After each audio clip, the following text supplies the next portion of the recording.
Hi friends, welcome to our TV dream channel. இன்றைக்கி நம்ம பார்க்க போகிறது வெஜிடபிள் சட்னி. அதாவது சௌச்சௌவையும் பீக்கங்காயும் வச்சு சட்னி செய்யலாம். இது வந்து பெரும்பாலும் குழந்தைங்க வந்து இந்த ரெண்டு காயும் வந்து விரும்பி சாப்பிட மாட்டாங்க. ஆனால் இந்த மாதிரி சட்னியாக செஞ்சு கொடுத்தா அவங்க சாப்பிட்ருவாங்க. வாங்க எப்படி பண்ணலான்னு பார்க்கலாம். ஃபஸ்ட்டு சௌச்சௌ சட்னி எப்படி செய்யறதுன்னு பார்க்கலாம். இந்த மாதிரி நான் ஒரு சௌச்சௌவை எடுத்துக்கிட்டேன். அதில் மேலே இருக்க தோலை மட்டும் நீங்கள் இந்த மாதிரி பீலர் வச்சோ அல்லது நைஃப் வச்சோ லேசாக வந்து சீவி எடுத்துக்கோங்க. இப்போ சுற்றியுமே இந்த மாதிரி சீவி எடுத்துக்கலாம். சௌச்சௌவில் வந்து நிறைய ஹெல்த் பெனிஃபிட்ஸ் இருக்குது. ஆனால் வந்து இந்த காய் வந்து நிறைய குழந்தைங்களுக்கு பிடிக்காத ஒரு காயின்னு சொல்லலாம். இந்த மாதிரி நீங்கள் சட்னியாக அரைச்சி கொடுத்தீங்கன்னா ரொம்ப விரும்பி சாப்பிடுவாங்க. இப்போ நான் இந்த ஸ்கின்னை ஃபுல்லாக ரிமூவ் பண்ணிவிட்டு மேலே இருக்க பார்ட்ஸை மட்டும் கட் பண்ணி எடுத்துக்கலாம். மேலேயும் கீழேயும் அதை கட் பண்ணி எடுத்துக்கோங்க. இப்போ இதை ரெண்டாக கட் பண்ணிட்டு உள்ளே இருக்க விதை சீட்ஸை மட்டும் நம்ம ரிமூவ் பண்ணிடலாம். அது தேவையில்லை நமக்கு.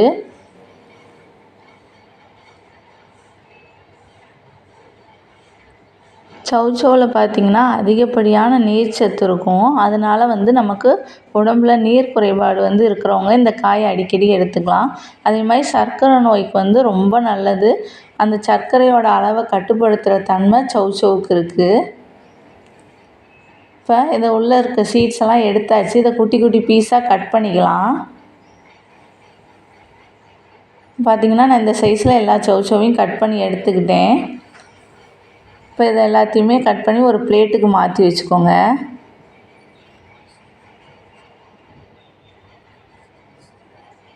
இப்போ அடுப்பில் ஒரு கடாயை வச்சு எண்ணெய் சேர்த்துக்கலாம். அதில் 1 டேபிள் ஸ்பூன் அளவு கடலைப்பருப்பு, 1 டேபிள் ஸ்பூன் அளவு உளுந்தம்பருப்பு சேர்த்து பொன்னிறமாகிற வரைக்கும் வறுத்து எடுத்துக்கலாம்.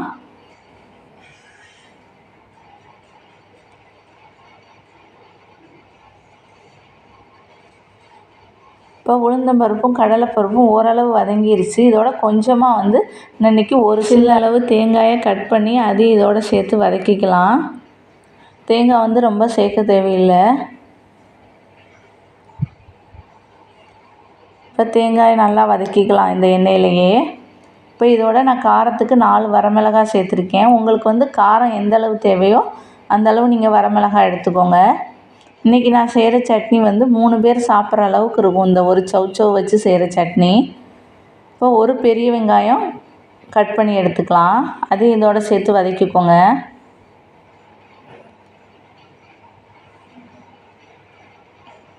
இப்போ வெங்காயம் வந்து நல்லா வதங்கிடுச்சு. இப்போ இது நம்ம வதங்குற நேரத்தில் தக்காளி கட் பண்ணி வச்சுக்கோங்க. 2 தக்காளி சேர்த்துருக்கேன். மீடியம் சைஸ் தக்காளினால் 2 தக்காளி சேர்த்துக்கோங்க. அதே பெரிய தக்காளியாக இருந்தால் 1 தக்காளி மட்டும் போதும். இப்போ அதையும் சேர்த்து நல்லா வதக்கிக்கோங்க. இப்போ வதங்கும் போதே கொஞ்சமாக உப்பு சேர்த்துக்கலாம். அப்போ தான் வந்து சீக்கிரமாக தக்காளி வெங்காயம் வதங்கி வரும். தேவையான அளவு உப்பு சேர்த்துக்கலாம். இப்போ தக்காளி வெங்காயம் நல்லா வதங்கிடுச்சு நம்மளுக்கு. அதுக்கப்புறம் நம்ம கட் பண்ணி வச்சுருக்க சௌச்சௌவையும் சேர்த்துக்கலாம் இதோட. ஃபஸ்ட்டு இது பச்சை வாசனை போகிற அளவுக்கு நல்லா வதக்கிக்கோங்க.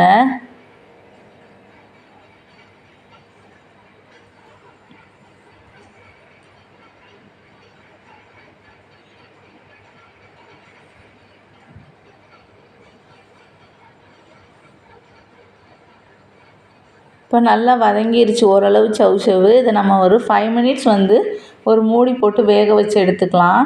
இது வந்து தண்ணி நிறையா விட்டு வேகும் இந்த காய் சௌச்சௌவு மட்டும். அதனால் நீங்கள் மூடி போடும்போது அது அடிப்பிடிக்க வாய்ப்பு இல்லை. தண்ணி விட்டு வெந்து வரும். இப்போ ஒரு 5 மினிட்ஸ் ஆயிடுச்சு. எடுத்து பார்க்கலாம். சௌச்சௌ வந்து ஓரளவு வெந்துருச்சு. பாருங்கள், தண்ணி விட்டு வெந்து வந்திருக்கு. லைட்டாக அந்த தண்ணி சுண்டுற அளவு நம்ம வெயிட் பண்ணலாம். இப்போ நீங்கள் ஒரு காய் எடுத்து நசுக்கி பார்த்தீங்கன்னா அல்லது இந்த மாதிரி கரண்டியை வச்சு கீறி பார்த்தீங்கன்னா தெரியும். இது இன்னும் கொஞ்சம் நேரம் வேகணும் ஓரளவு.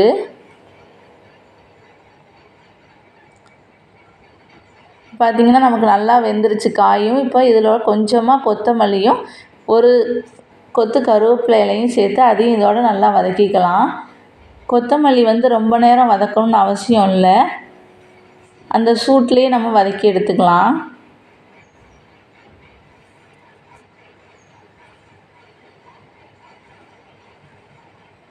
இப்போ வந்து நம்ம அடுப்பை ஆஃப் பண்ணிட்டு இதை ஆற வச்சு ஒரு மிக்ஸி ஜாருக்கு மாற்றிக்கோங்க. அதை அரைச்சி எடுத்துகிட்டு வந்துட்டேன் பாருங்கள். இந்த மாதிரி தான் இருக்கும். இதை ஒரு பவுலுக்கு மாற்றி நமக்கு இதுக்கு தாளித்து கொட்டிடலாம். இன்றைக்கி நான் இந்த சட்னியை தோசைக்கு தான் செஞ்சு கொடுத்துருக்கேன். நீங்களும் வந்து சௌசௌ சட்னி ட்ரை பண்ணி பாருங்கள். இப்போ அடுத்து நம்ம பார்க்க போகிற இன்னொரு சட்னி பீர்க்கங்காய் சட்னி. பீர்க்கங்காயிலையும் நிறைய நார்ச்சத்து இருக்குது. என்னோடய குழந்தைங்க வந்து பீர்க்கங்காயை பார்த்தோன்னே ஓடிடுவாங்க. அதனால் நான் இந்த மாதிரி சட்னியாக செஞ்சு கொடுத்துட்டேன்னா அவங்க வந்து விரும்பி சாப்பிடுவாங்க. இது வந்து ஸ்கின்னுக்கும் ரொம்ப நல்லது பீர்க்கங்காய் சட்னி. இப்போ இந்த மாதிரி மேலே இருக்க காயை நல்லா வாஷ் பண்ணி எடுத்துக்கோங்க. மேலே இருக்க தோலை மட்டும் ரிமூவ் பண்ணிடுங்க. ரொம்ப வந்து நம்ம உள்ளே தள்ளி வந்து ரிமூவ் பண்ண வேணாம். மேலே இருக்க தோல் மட்டும் லேசாக ரிமூவ் பண்ணால் போதும். இந்த தோல் வச்சும் சட்னி அரைச்சா ரொம்ப நல்லாயிருக்கும். இப்போ இந்த மாதிரி சுற்றியும் வந்து அந்த தோலை மட்டும் நம்ம ரிமூவ் பண்ணிக்கலாம்.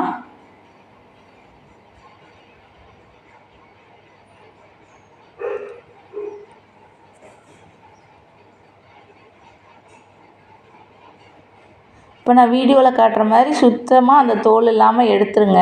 தோல் வந்து லைட்டாக அங்கங்கே இருந்தாலும் ஒன்றும் இல்லை.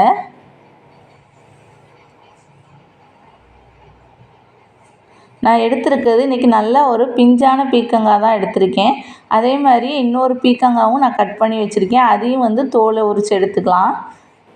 இப்போ தோல் எடுத்த பீர்க்கங்காயை இந்த மாதிரி சின்ன சின்ன சைஸாக கட் பண்ணிக்கோங்க. இப்போ ஒரு பாத்திரம் வச்சு அதில் வந்து எண்ணெய் சேர்த்துக்கலாம். 2 டேபிள் ஸ்பூன் அளவு எண்ணெய் சேர்த்துக்கோங்க. கொஞ்சமாக கடலைப்பருப்பு, கொஞ்சம் உளுந்தம்பருப்பு சேர்த்து நல்லா பொன்னிறமாகிற வரைக்கும் வறுத்துக்கலாம்.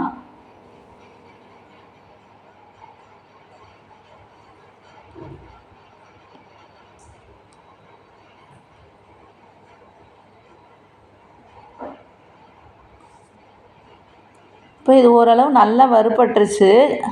கலர் சேஞ்ச் ஆகிடுச்சு. இன்னும் வறுத்தோம்னா கருக விடாமல் வறுத்துக்கங்க. இப்போ இதோட நான் வந்து சின்ன வெங்காயம் எடுத்திருக்கேன். 150 கிராம் சின்ன வெங்காயம் எடுத்து தோல் உரித்து வச்சுருக்கேன். அதையும் இதோட சேர்த்துக்கலாம்.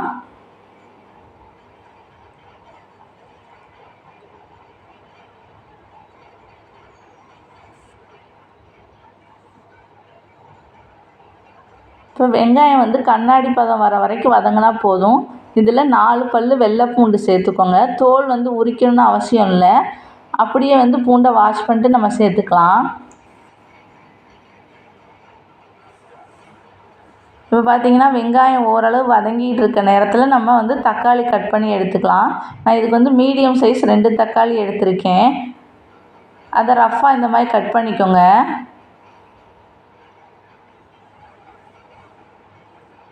இப்போ நம்மளுக்கு பார்த்திங்கன்னா வெங்காயம் நல்லா வதங்கிடுச்சு. இதில் நம்ம கட் பண்ணி வச்சுருக்க தக்காளியும் சேர்த்துக்கலாம்.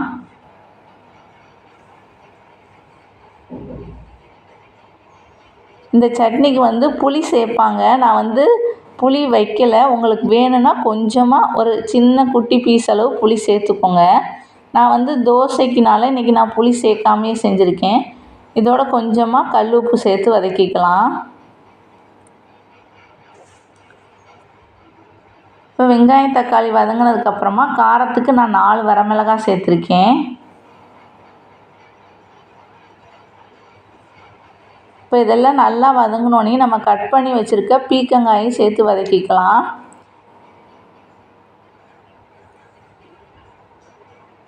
நல்லா பச்சை வாசனை போகிற அளவுக்கு ஃபஸ்ட்டு வதக்கி எடுத்துக்கோங்க.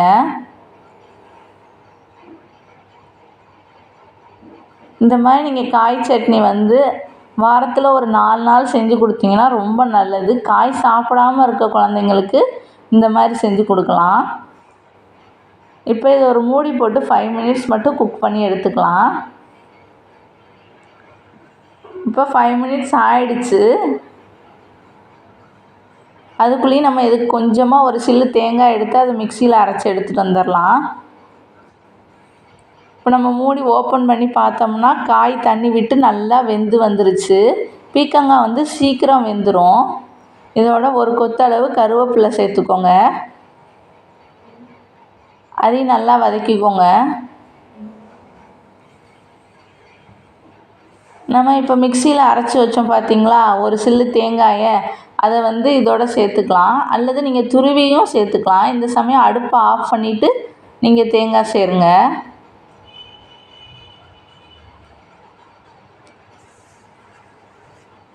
இப்போ இதை நல்லா வந்து வதக்கிக்கலாம். வதக்கி ஆற வச்சுருங்க. ஆற வச்சு ஒரு மிக்ஸி ஜாரில் மாற்றி அரைச்சி எடுத்துகிட்டு வந்துடலாம். இப்போ நம்மளோட டேஸ்ட்டான பீர்க்கங்காய் சட்னி தயார். நீங்களும் இதே மாதிரி ட்ரை பண்ணி பாருங்கள்.